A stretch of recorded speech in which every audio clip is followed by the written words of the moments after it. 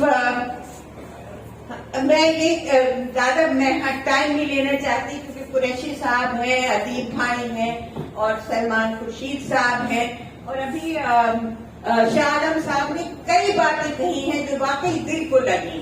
اور آپ تو وکیل ہیں, آپ سپریم کورٹ کے وکیل ہیں, اور ہمارے بھائی جو بمبئی سے آئے ہیں, Vipin Tripathi, the way you are running this, it's amazingly vibrant, اتنی vibrant یہ گیدرنگ ہے کہ میں ہمیشہ اس کو یاد رکھوں گی. تو میں صرف 2 چھوٹی چھوٹی پنکتیوں سے یہ بات ختم اپنی کرنا چاہتی ہوں.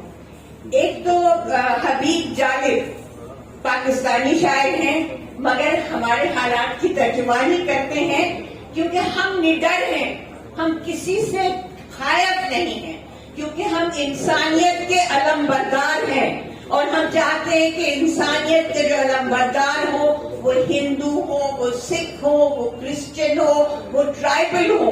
ہمارا دل اس وقت منی پور جو جل رہا ہے, ہمارا دل اس کے لیے بھی اتنا ہی دھڑک رہا ہے جتنا ہمارا اور حالات کی وجہ سے دھڑک رہا ہے.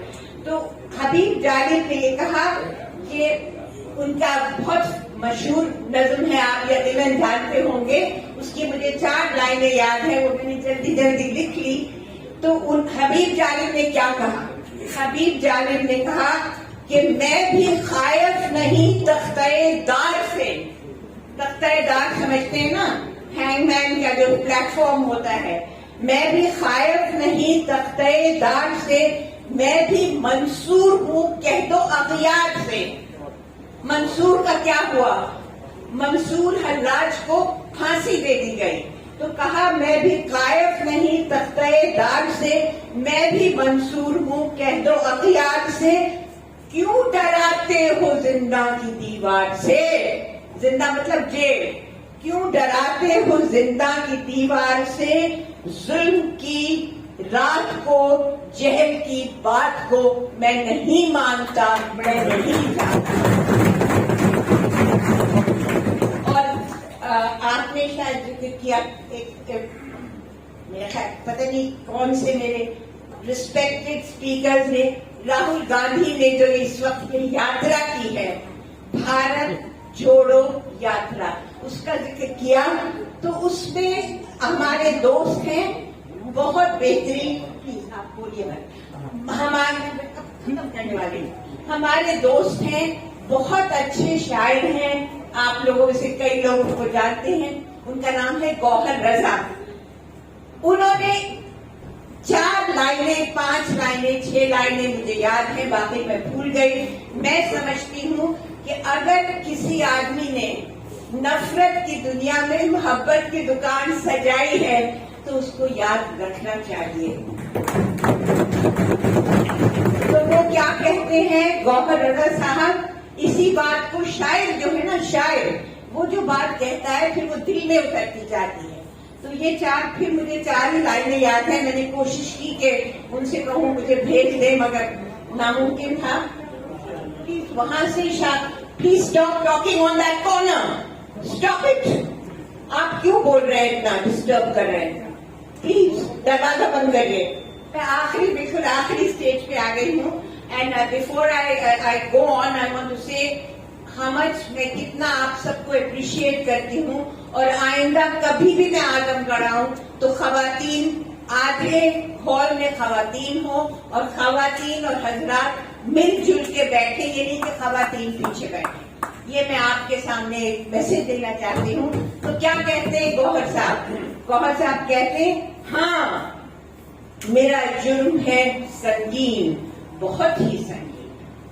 آپ کو معلوم ہے نا کہ گجرات میں ان کی پیشکش کو ٹھکرا دیا گیا، ان کی جو انہوں نے اپیل کی تھی اس کو ٹھکرا دیا گیا. تو اس پہ دیکھیے ہاں میرا جرم ہے سنگین، بہت ہی سنگین. میں نے اس دور زباں بندی میں لب کشائی کی جو جرت کی. یہ دور جو ہے یہ زبانوں کو کاٹنے والا دور ہے. اس دور میں نے اپنی زبان کھولی تھی. یہ میرا جرم ہے. ہاں میرا جرم ہے سنگین، بہت ہی سنگین. میں نے اس دور زباں بندی میں لب کشائی کی جو جرت کی تھی. آپ ہیں ذل الہی مائی لارڈ، آپ کے لیے ہے کہ سپریم کورٹ کے لیے؟